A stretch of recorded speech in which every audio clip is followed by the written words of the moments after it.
So, ever since Retro Bowl added kick returns, I've been repeatedly running them over and over and trying all sorts of different strategies and whatever I can to try and get one to go for a touchdown.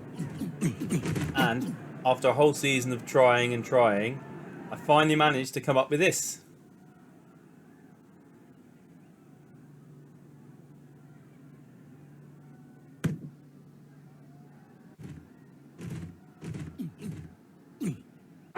Yeah, that's right. My OBS had a fit and just couldn't keep up with encoding the first time I actually got a kick return touchdown. But if you heard, I said first time. Luckily, I have repeated it since then. So here I'm going to give you my strategy and all the tips I can to help you pull it off.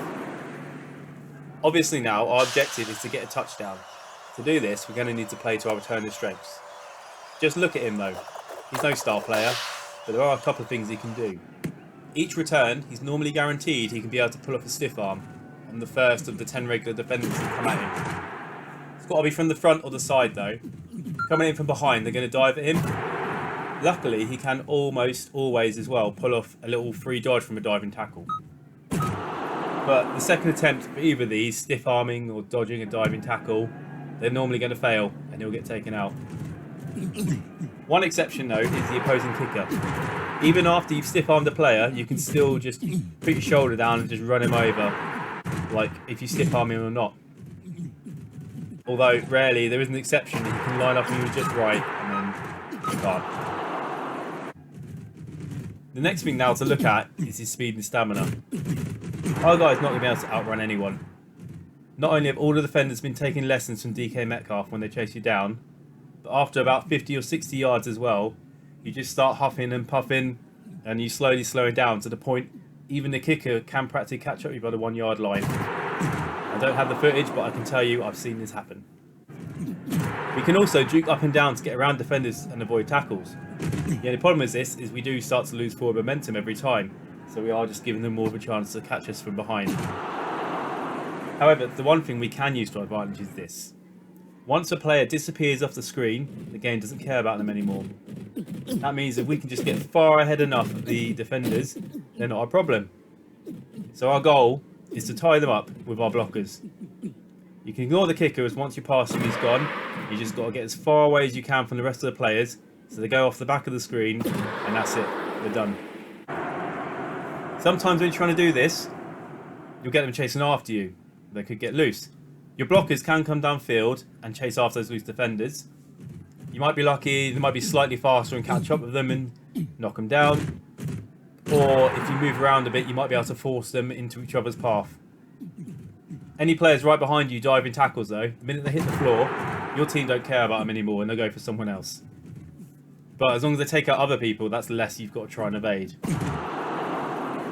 So finally getting around to our goals, our first thing we want to do is get to the centre of the field as soon as the returner catches the ball. This is going to force all the players into the middle of the field evenly from both sides, meaning your blockers should be able to pick them up one for one and engage them all.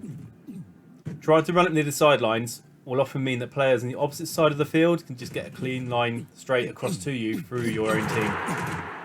And if you try to move into the field a bit later after you've already run up the field a bit, that's normally got a similar kind of result. Once we've done this, then next we're going to run straight through the middle of our bunch of players. The other team, if they're not already heading at you, should curl in to meet you, and they're going to get stopped by the circle of bodies surrounding you that is your own team. This is going to be where we make or break our return now. You need all your blockers to occupy the other team while we run past, and keep them there long enough so they go off the screen. If you've got multiple players chasing you, there's pretty much no chance of you reaching the end zone, unless you plan on juking your way there continuously for about half the pitch. If you hit your bunch of guys too fast, you can always try to hold back for a bit and wait, just so the other team can stand up and get re-engaged. If you run past too early, your guys are already heading off for the first lot of them down, leaving a couple of defenders free to stand up and come after you. The most success I've ever had at this is usually just one man chasing me, which is your best chance to take it back to the house. Although the first time I did this, somehow I got lucky and it was only the kicker who was coming for me. And that was a guaranteed return, because by the time I got to the yard, he was only 3 yards off me still. And now finally, Once you reach open space, the last thing to avoid is being taken down from behind. As mentioned, the two ways to do this are to have your returner naturally dodge the tackle, or you'll want to juke out the way. If you're going to juke, you need to leave it till the very last second to make your move, just as they're diving for you, and you leave them trailing in the dust, and then you set up for the next attempt. If you try juking too soon, they're just going to follow you, they won't do the dive. By this point, they're normally too close, and they'll just be getting the angle on you, which eventually means they'll catch you, and then they'll overpower you and take you to the ground. On the odd chance you haven't stiff-armed anyone yet, you can normally just hold up a bit and stiff-arm them and try and run away again. And if they're the last defender, that gives you a chance to make some room. But otherwise, once they get an angle on you, that's normally the end of the return. The other thing about them is if they have the angle on you and you try to juke away, it just curves the path, so you may need to juke in front of them and back again. This is going to trick them into diving straight ahead for you, but not let them actually get you. If you try letting them get too close before you do it, they'll be able to grab all your ankles as you're going for it, and they'll take you down. Whenever you're doing this, always try to make your way back to the middle of the field. If you keep juking, eventually you'll reach the sidelines if you just go in one way, and then it gives you nowhere left to run.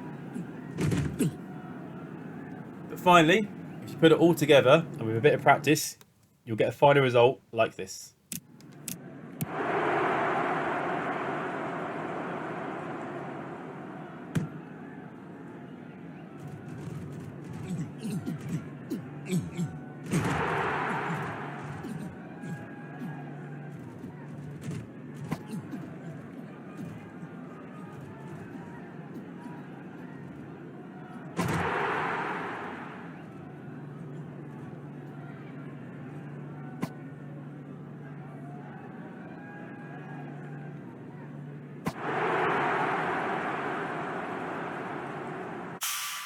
Well, there we go. Hope you enjoyed that.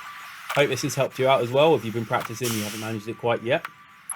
I know in the future they are going to put in a feature where you can use your own star players, set them as returners.